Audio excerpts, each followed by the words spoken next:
Hop là, c'est parti. Alors, bonjour les amis, j'espère que vous allez bien. Nous sommes en direct du Vigan. Alors c'est assez amusant puisque là aujourd'hui Etika Mondo va jouer un peu à domicile puisqu'on est vraiment dans l'ère du siège social, si je peux utiliser ce mot pompeux, d'Etika Mondo. Et on est en train de travailler sous la nouvelle forme de l'audit, puisqu'on veut vraiment rentrer dans le vif du sujet, aller décortiquer les initiatives éthiques pour au moins deux raisons. La première, évidemment, vérifier qu'on soit bien avec une initiative éthique. Et la deuxième, pousser la pédagogie à fond, quoi. Quand on a des talents face à nous, bah justement, qu'est-ce qui est talentueux, pourquoi, comprendre la démarche, etc. Donc, eh bien, notre ami Olivier, aujourd'hui, se prête au jeu. On va travailler l'audit avec lui. Alors, ça, ce sera en dehors de l'interview. Et forcément, il y a la partie audit et puis il y a la partie humaine. Parce que le côté audit, ça fait un peu chirurgical. On pose plein de questions et tout. C'est vraiment extraordinaire.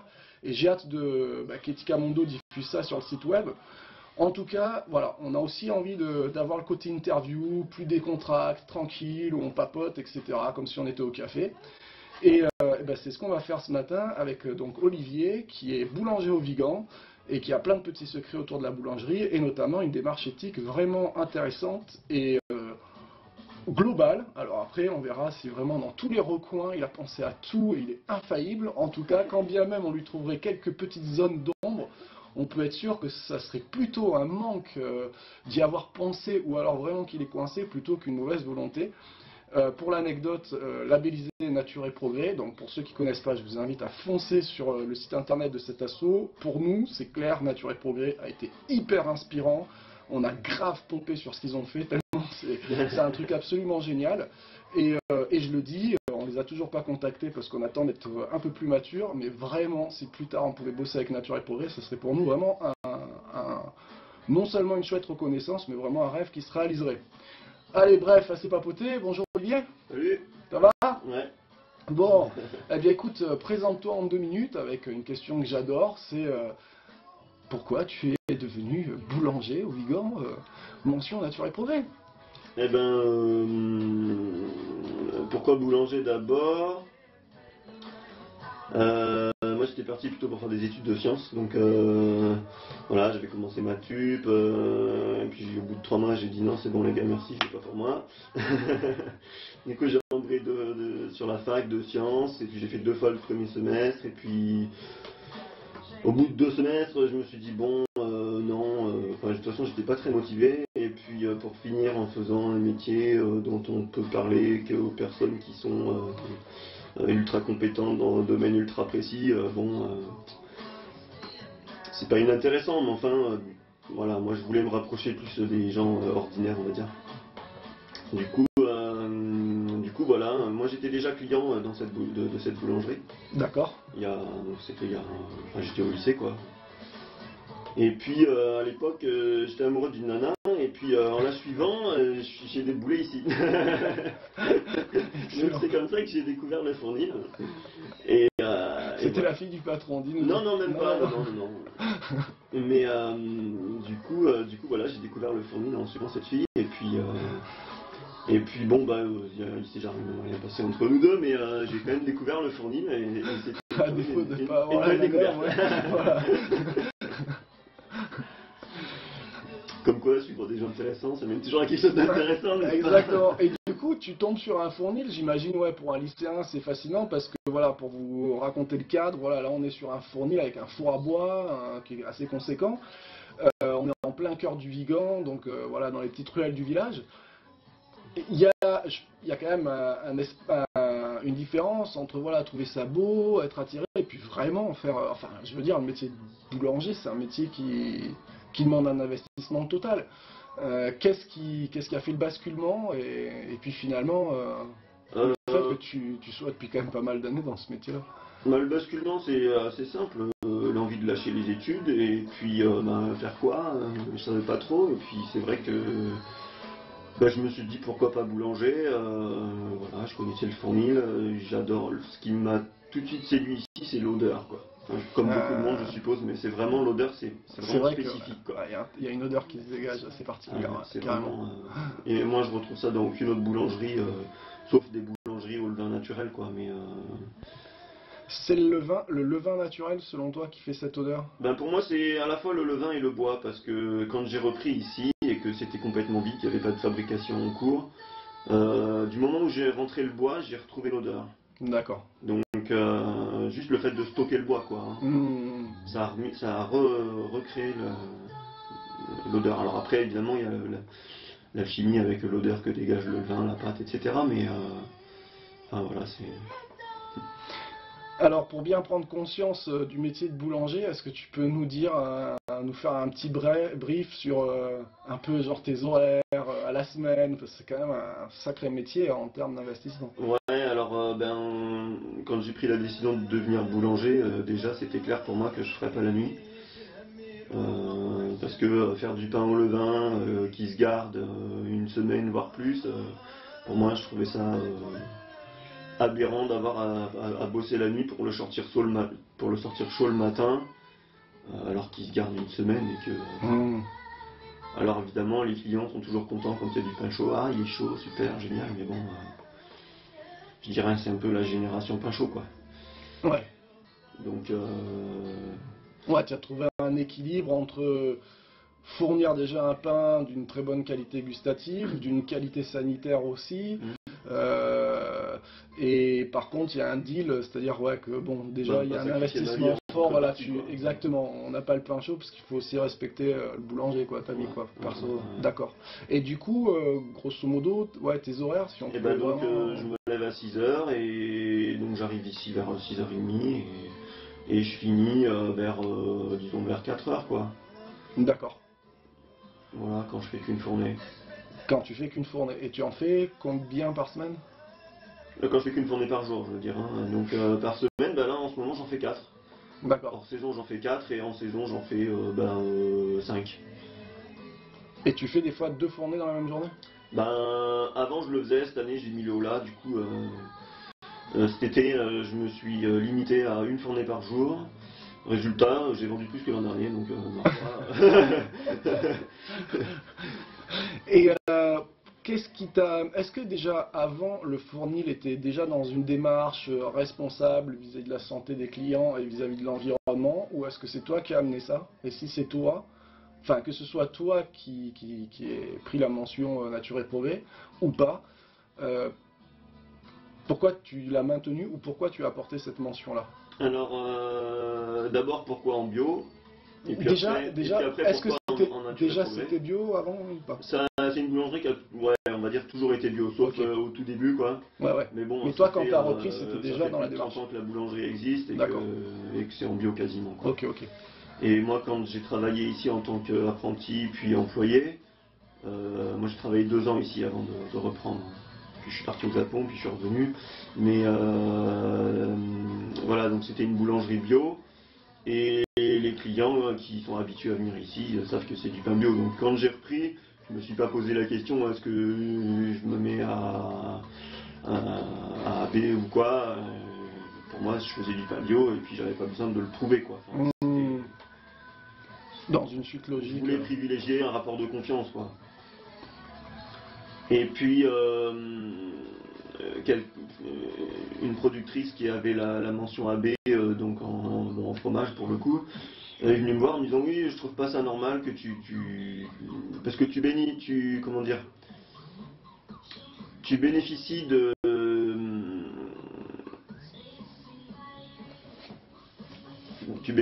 du label AB alors que tu l'as pas. Enfin, tu vois, tu as les avantages, mais finalement, mais t'es. T'as pas été testé là-dessus. Mais comment dire.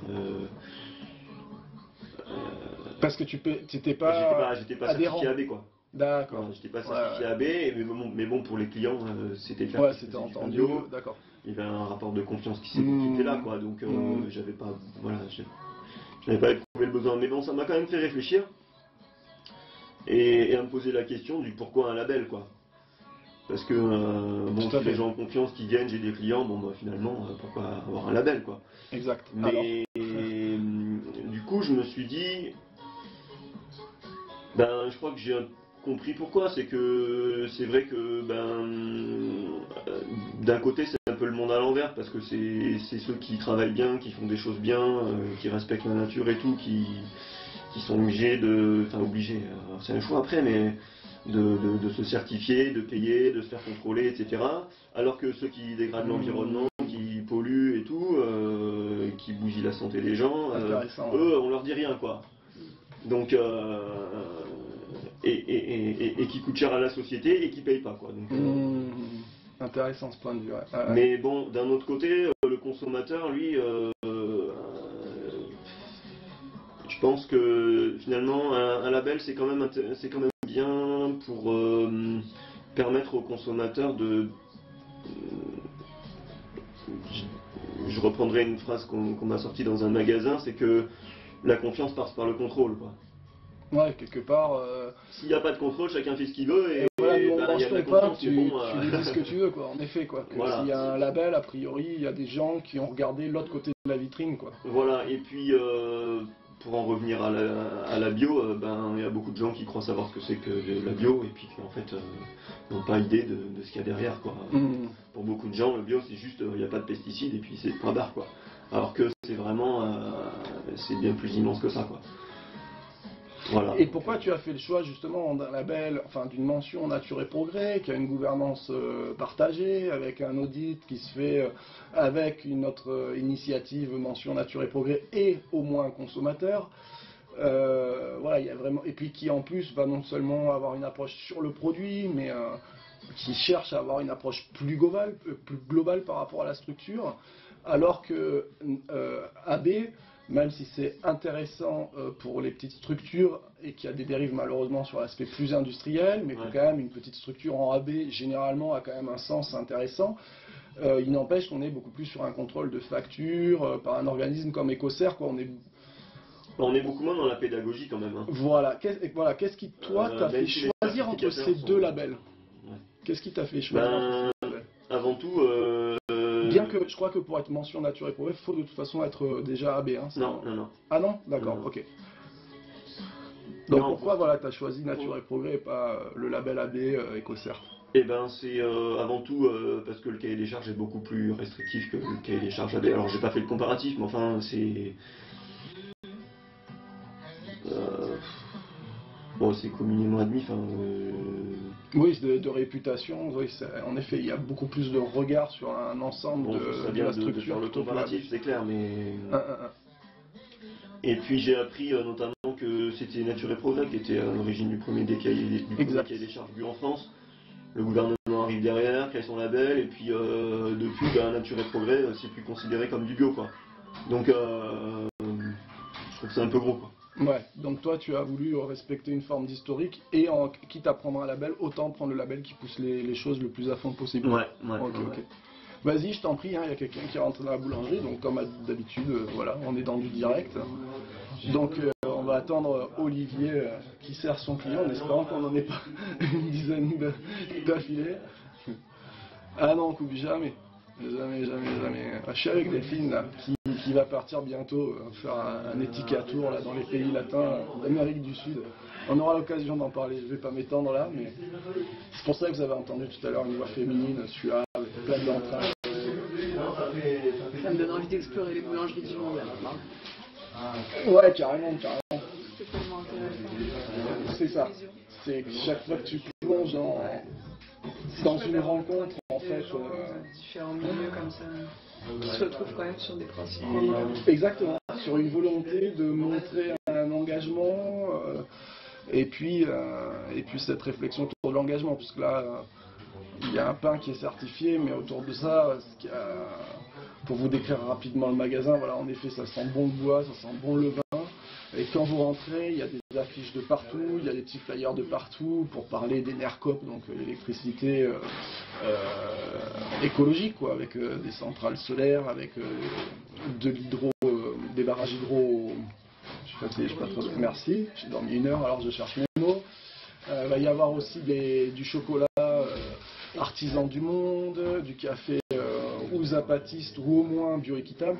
Donc Olivier, en fait, a son produit principal du pain et tout autour, il essaie de sensibiliser à une démarche citoyenne sur différents thèmes. Il va relayer en effet toutes les infos locales, alternatives. Et en plus, voilà, il va proposer des petits plus comme du chocolat, du café, qui sont inscrits dans une démarche responsable. Et ça, c'est vrai que c'est intéressant de voir qu'une boulangerie peut devenir quelque part pas un lieu de discussion où on peut s'asseoir et boire son café parce qu'il n'en a pas la place. Parce que sinon, à mon avis, on pourra lui poser la question. Mais à mon avis, je pense qu'il serait bien dans cette démarche. Mais du coup, voilà, il en fait un lieu culturel, un lieu de ressources, un lieu local où il a participé aussi au lancement qui n'a pas encore émergé, mais en tout cas à la tentative de lancement du monde local. Donc les gens, voilà, en rentrant dans la boulangerie, ont pu avoir les infos, s'inscrire, voilà. Il essaie d'en faire un relais important. Pendant que tu t'occupais de tes clients, justement, on discutait et je racontais un peu le fait que voilà, quand on rentre chez toi, il y a du prospectus sur des démarches alternatives, depuis Enercop jusqu'à un projet de monnaie locale. On retrouve du chocolat bioéquitable, du café, je ne sais pas si des apatistes, mais en tout cas bioéquitable. On se posait la question d'ailleurs aussi, est-ce que si tu en avais la place, tu en ferais une boulangerie avec le petit coin thé, café Ouais, sauf que pour faire ça, je peux pas le faire tout seul, quoi. Oui, donc tu aurais un souci de place et il faudrait être plusieurs dans la démarche. Mais est-ce que toi, dans la volonté, c'est un truc qui te brancherait ou ça t'a traversé l'esprit ou c'est moi qui fabule? Non, carrément. Ouais, d'ailleurs, c'est un de mes projets. Si j'arrête, ce serait de faire un salon de thé bioéquitable. D'accord. Donc, ouais. Mais pas genre une boulangerie avec un salon de thé. Tu passeras à autre chose. La production de pain, Ouais, disons que c'est bon. Enfin bon, voilà, c'est peut-être pas forcément.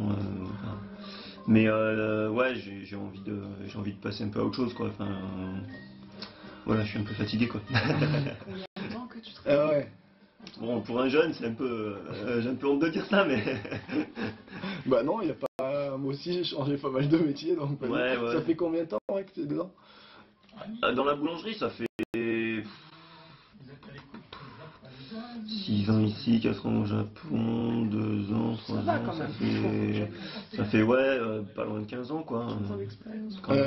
Je pensais que tu avais 25 ans, en fait, t'es plus. Ouais. Et ouais, parce que ça aussi, c'est vrai que c'est un enjeu. Le fait, c'est quoi qui te donne envie de changer? C'est le fait d'être tout le temps face au fournil tout seul et de pas aller. Enfin, d'une part, c'est la solitude dans mon métier. Ouais. Et puis d'autre part, c'est l'envie de. Parce que tu as remarqué qu'ici, je mets plein de docs militantes, que j'essaie de partager plein de choses. Ouais. Et que, bon, ça reste une boulangerie, quoi. C'est pas spécialement un lieu où les gens viennent pour discuter, s'asseoir, prendre de la doc, etc., quoi. C'est là, mais les gens savent qu'il y a ici de la doc, mais. Parce que bon, des fois, il y a des gens qui viennent quand même me voir, quoi, pour Enercop, ou pour la Nef, ou pour la vélo électrique, enfin bon. Donc la Nef, c'est maintenant une banque, c'était une association, je sais pas s'ils ont gardé le statut association, mais en tout cas c'est pas une association, c'est une société coopérative de finances solidaires. Voilà. Bon. Et du coup, voilà, c'est une banque, on va résumer ça comme ça, qui a une démarche éthique, et je vous invite vraiment à découvrir ça. Et donc j'ai un peu perdu le film. On en était sur pourquoi tu as envie de changer. Ouais, voilà, parce que le côté militant, c'est quelque chose que j'ai envie de. Enfin, j'ai plus envie de faire ça maintenant que de faire du pain, quoi. D'accord. Bon, faire du pain bio, c'est bien, c'est important parce que c'est un produit de base. Voilà, mais j'ai envie de faire plus bouger les choses que ça, quoi. D'accord. Ouais, tu penses qu'une boulangerie a cette difficulté de ne pas avoir plus d'impact auprès de la population locale? Ouais. Disons que ça assure un besoin primaire, mais. Voilà, j'ai envie d'aller plus vers les gens en bon doux aussi, à un moment donné, ce projet de monnaie locale. Mais bon, voilà. Ok. Alors tu nous as sorti un papier, tu voulais nous en parler? Quand on parlait de Nature et Progrès, et puis des cahiers des charges, et puis des différentes choses. Voilà, je voulais juste vous montrer la boussole, ils appellent ça la boussole NESO. Donc au lieu d'être nord-est, sud-ouest, c'est la boussole naturelle, énergie, sociale et origine. Donc avec plein de naturelle, choses. C'est énergie, sociale. C'est vraiment l'aspect éducatif de Nature et Progrès qui nous est résumé sur cette feuille, quoi. Donc si tu veux, à la fin d'un contrôle Nature et Progrès chez un producteur, on regarde cette boussole et on voit les différents points qui pourraient être améliorés, etc., quoi. Donc l'idée c'est vraiment que chacun s'élève, quoi. Ouais. Et progresse dans la démarche. C'est pas un contrôle pour dire juste ça va pas, ça va pas. Je pense que c'est super important parce que nous, Ethica Mondo, et je pense que Nature et Progrès doit le vivre aussi, on est venu malgré nous au label. C'est-à-dire que Ethica Mondo, on veut vraiment créer une carte du monde des initiatives éthiques. Mais pour justifier un minimum d'engagement éthique des initiatives, à un moment, il faut checker, vérifier. Ça embête de dire contrôler, mais au moins se renseigner. Ouais, mais même, c'est comme, je sais pas moi, on va devenir amis, et pourquoi il va se créer une amitié? Parce qu'on va échanger, parce qu'on va commencer à vivre des choses ensemble. Quelque part, on pourrait presque dire, je contrôle s'il y a des bonnes affinités. Tu vois ce que je veux dire? Ça se fait naturellement.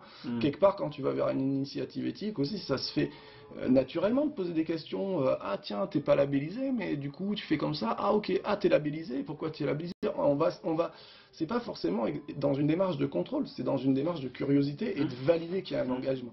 Et c'est vrai qu'on a été parfois, je trouve par des personnes qui n'ont pas forcément plongé dans toutes ces questions aussi, mais des fois un peu rapidement, ah ouais, un label, un contrôle, style, on se place comme des ayatollahs de l'éthique, absolument pas. Mais le truc c'est qu'à un moment, on peut pas prétendre à dire, regardez cette initiative, elle est éthique, si nous les premiers, on n'est pas allé un peu fouiller et voir ce qu'il y avait dans le ventre du projet, quoi. Et puis surtout, si vous mettez en lien des gens par rapport à ce label, il faut que le label il ait quand même une crédibilité, quoi. Carrément. Avec des critères et parce que c'est pas le tout de dire oui c'est éthique, il faut pouvoir dire pourquoi. Exactement. Et ce que je trouve intéressant, c'est Nature et Progrès le met bien en exergue, c'est au centre de cette boussole, il y a deux mots qui sont cohérence et viabilité. Et c'est vrai que nous, c'est tout à fait ça aussi qu'on regarde, cet aspect cohérence, c'est-à-dire de trouver une logique à un ensemble. Et c'est là où il faut comprendre la distinction avec le greenwashing, c'est-à-dire ce qu'on appelle le greenwashing, repeindre en vert, donc mot à mot green, vert, washing, laver vert, repeindre en vert. C'est que vous allez avoir des sociétés qui ont des moyens de communication conséquents et qui vont par exemple changer leurs ampoules ou faire de l'économie d'eau. Et c'est vrai, on peut évidemment que reconnaître qu'il y a un impact environnemental, voire parfois social, qui est non négligeable. Mais c'est pas forcément cohérent avec le reste de leurs activités. Je veux dire, si c'est surtout qu'ils mettent ça en avant et puis que par derrière, ils s'en privent pas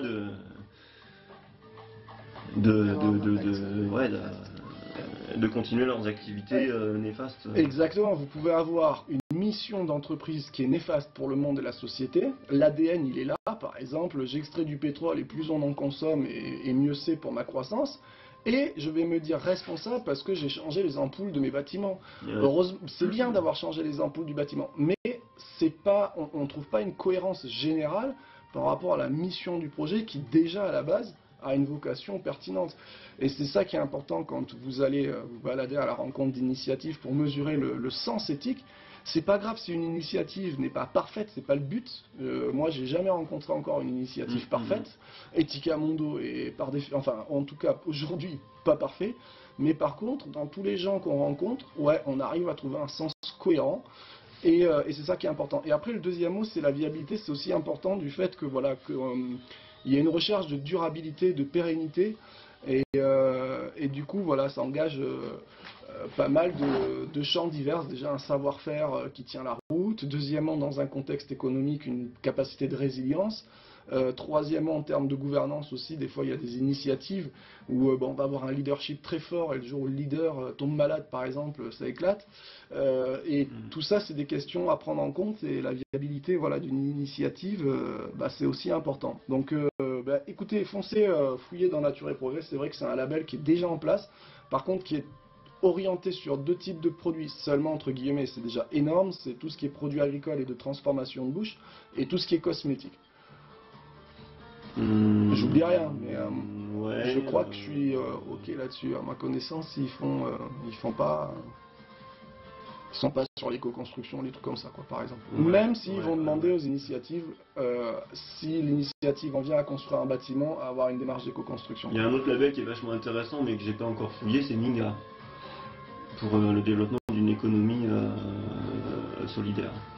Donc c'est un peu... Une sorte de Max Havelaar un peu plus sensé, à taille beaucoup plus humaine. Oui voilà, oui, la base c'est une idée de commerce équitable mais ça va beaucoup plus... Enfin ouais. Enfin, je mets J'ai une l'impression parenthèse que parce c'est- que Max Havelaar, au début, avait beaucoup de sens, quoi. Après, Oui, bien sûr. ça s'est fait un peu rattraper.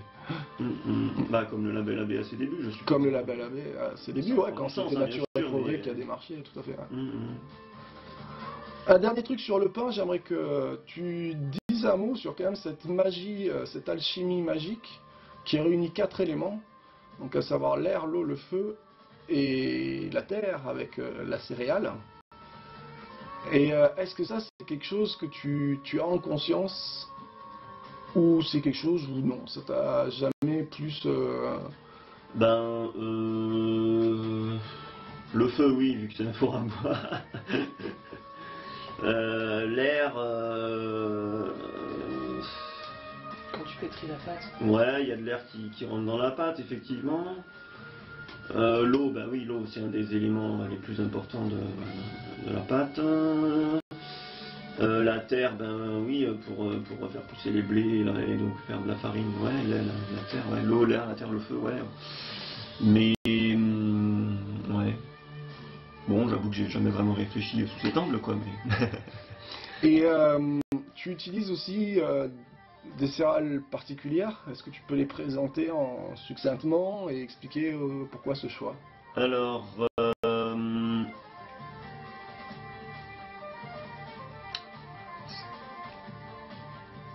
ouais, il y a plusieurs aspects. Il y a l'aspect nutritif, hein, l'aspect santé, donc par rapport aux problèmes de gluten, notamment.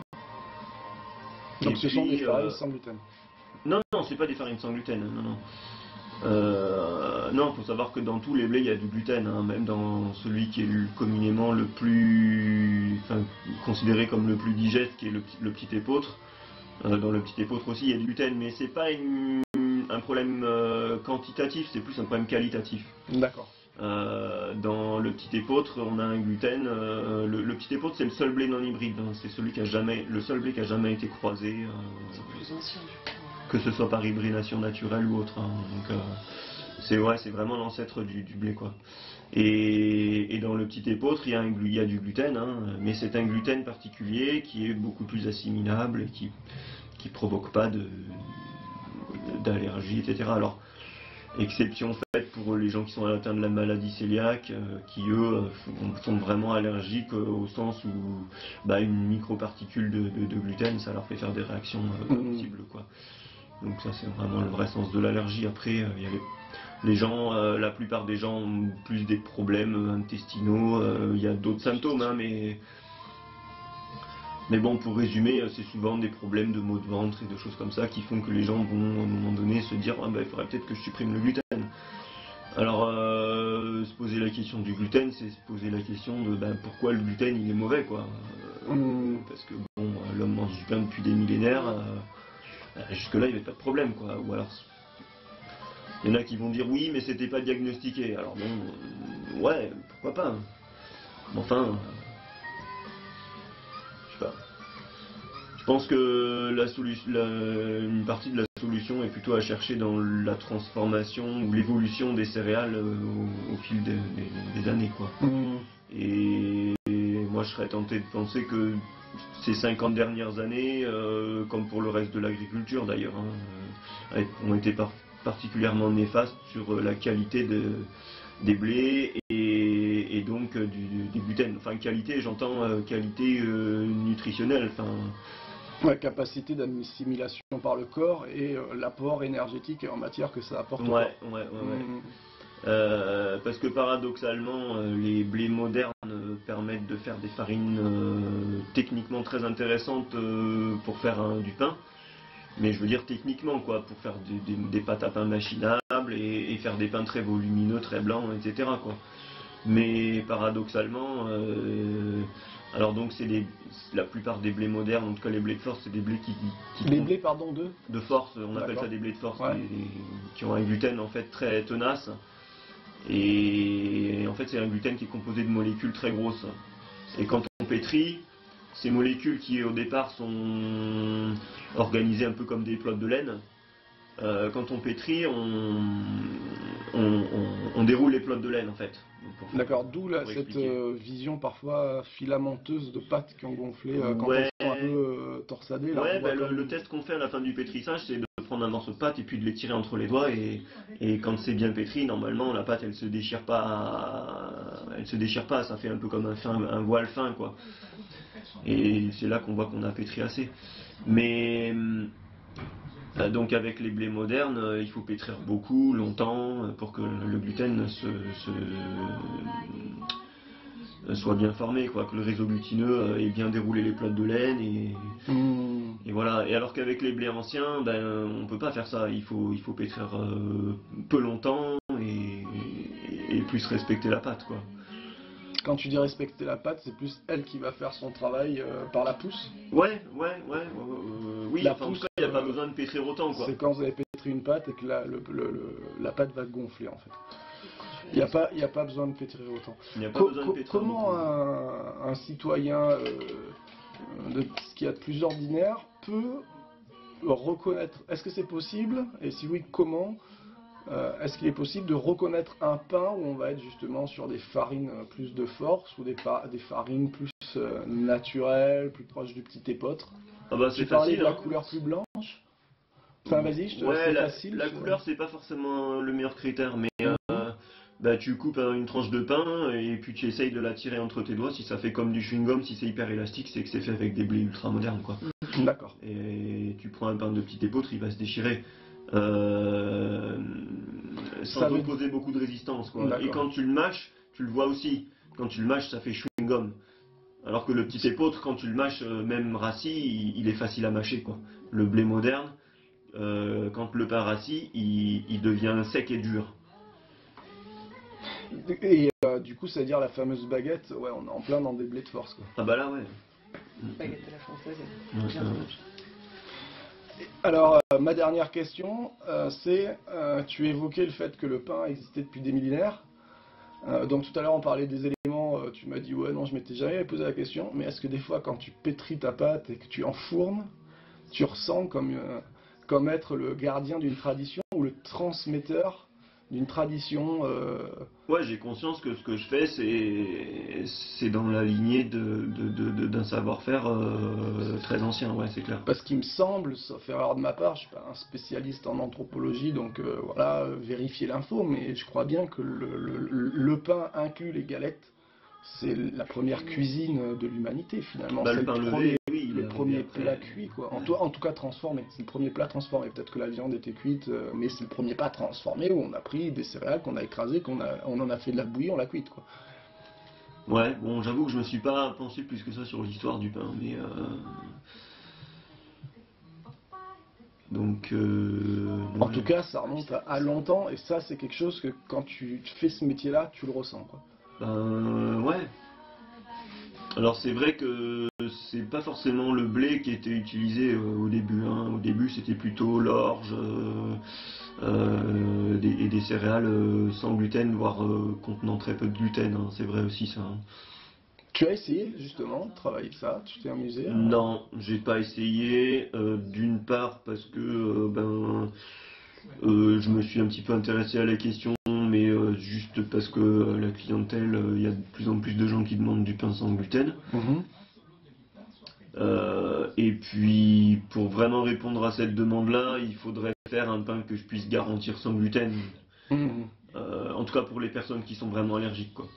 Ouais, quand tu crées ton produit, tu penses plus par rapport à la demande et aux attentes des clients plutôt que toi te dire tiens alors ça serait intéressant que j'essaye parce que historiquement quoi. C'est pas forcément uniquement par rapport à la demande des clients, parce que c'est vrai que moi je suis un peu une tête de mule et j'aime bien faire les choses de la façon qui me plaise, Ouais. et pas forcément pour satisfaire la clientèle. Mais C'est pour ça que j'ai attendu longtemps avant de faire la petite flutinette là, que je fais à base de levure et farine presque blanche, mais bon, c'est vrai que ouais, il faut aussi écouter un peu ce que disent, ce que demandent les gens aussi, quoi. Ouais, il faut trouver le bon équilibre. Ouais, voilà. Ok, bah merci beaucoup Olivier pour ton témoignage.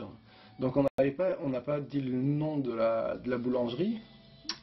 Ouais, j'ai beaucoup réfléchi sur le nom. Alors bon, c'est un peu bateau, c'est sûr, mais le fournil d'essence, parce que voilà, faire du pain, c'est avant tout une histoire de sens plutôt que de minuterie et de thermostat, quoi. Bah explique-nous, ouais, justement, c'est intéressant, ça a sens en quoi tu mets le... Bah les 5 sens, quoi. Hein. Donc c'était pas les 4 éléments, c'est les 5 sens. Allez, vas-y, explique-nous les 5 sens là en conclusion. Et ben les 5 sens, bah, d'abord le toucher, je crois que c'est clair, hein, le toucher de la pâte, hein, parce que être boulanger c'est avant tout travailler avec ses mains, quoi, c'est clair. Les boulangeries modernes utilisent de moins en moins les mains, c'est de plus en plus les machines qui manipulent la pâte.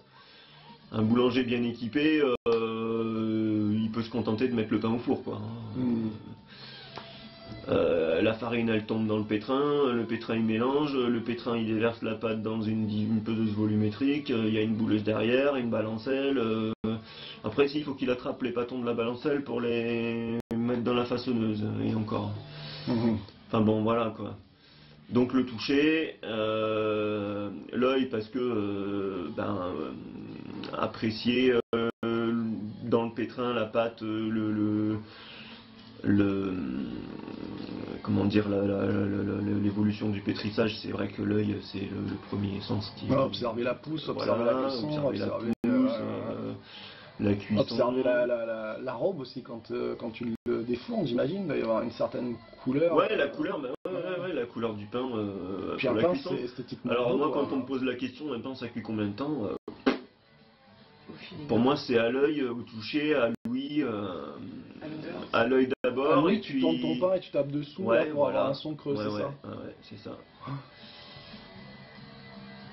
Et puis alors les oreilles, c'est important pour quand on pétrit la pâte aussi, le bruit du pétrin donne une indication quant à l'avancée du pétrissage, quoi.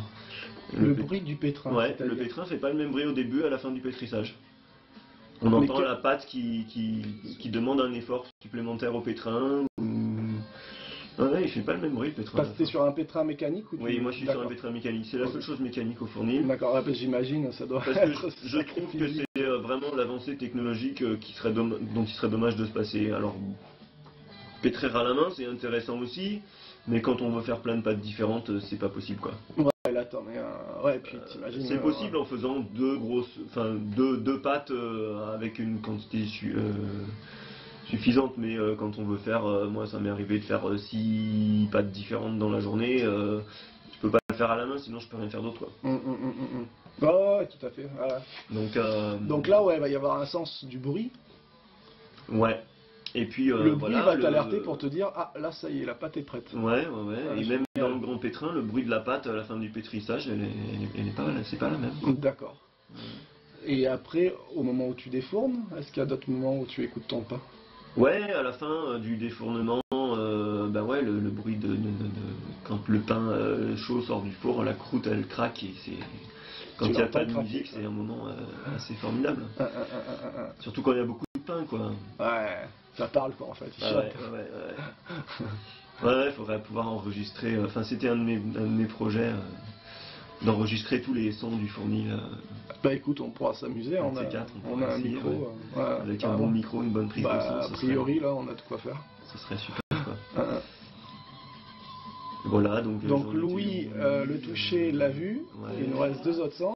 L'odorat, alors là, l'odorat tout au long, même déjà au pétrissage, l'odorat, ou même le moment de verser la farine dans les bassines, c'est déjà, chaque farine a une odeur un peu différente. Et quand j'ai changé de meunier, j'ai vu tout de suite la différence, quoi. C'est pas du tout pareil, quoi. C'est une explosion d'arômes. Les blés, surtout les variétés de blés paysans, ça a vraiment rien à voir, quoi. Ouais, ça c'est intéressant. Non, franchement, quand on est à l'écoute de ces sens, pour travailler en boulangerie, c'est vraiment quelque chose de formidable, quoi. Et après, le goût, évidemment. Et le goût, alors on peut goûter le levain, on peut goûter la pâte, puis le pain aussi, bien sûr. Ok, ben voilà, vous saurez maintenant que si vous vous promenez dans les Cévennes côté gare, vous pourrez traîner au Vigan. Donc, Et passer une journée avec le boulanger ou plus même. Voilà. Car le fournil est ouvert à tous ceux qui ont envie de découvrir. Eh ben ça c'est top, parce que justement c'est pas toujours forcément évident, mais ça aussi c'est quelque chose qu'on aime bien dans le réseau Etika Mondo, c'est cette possibilité de rencontre. Donc bah, vous serez bienvenus au fournil d'essence et justement on vous invite à ouvrir vos sens et puis à en profiter puisque bah, on souhaite à Olivier la possibilité d'ouvrir un lieu de rencontre, de militantisme, etc. Et en même temps, des fois on se dit ce serait pas mal que ça arrive pas tout de suite parce qu'on aime bien cet endroit du fournil aussi, mais en tout cas, dans tous les cas, l'activité s'arrêtera pas au fournil. Ouais, ça serait super top. Même si moi je fais autre chose. Ouais, carrément. Ça sera un sujet la transmission, c'est un sujet intéressant, mais bon, là on va, on essaie de gérer aussi des formats en temps, même si chaque fois on déborde, mais ce sera l'occasion d'une autre interview. Et en tout cas, merci pour cette implication personnelle. J'aime bien aussi rappeler qu'Etika Mondo, on ne s'intéresse pas aux initiatives personnelles. Ça ne veut pas dire que c'est pas intéressant quelqu'un qui chez soi fait quelque chose de génial. Au contraire, allez-y, foncez, c'est bien le but.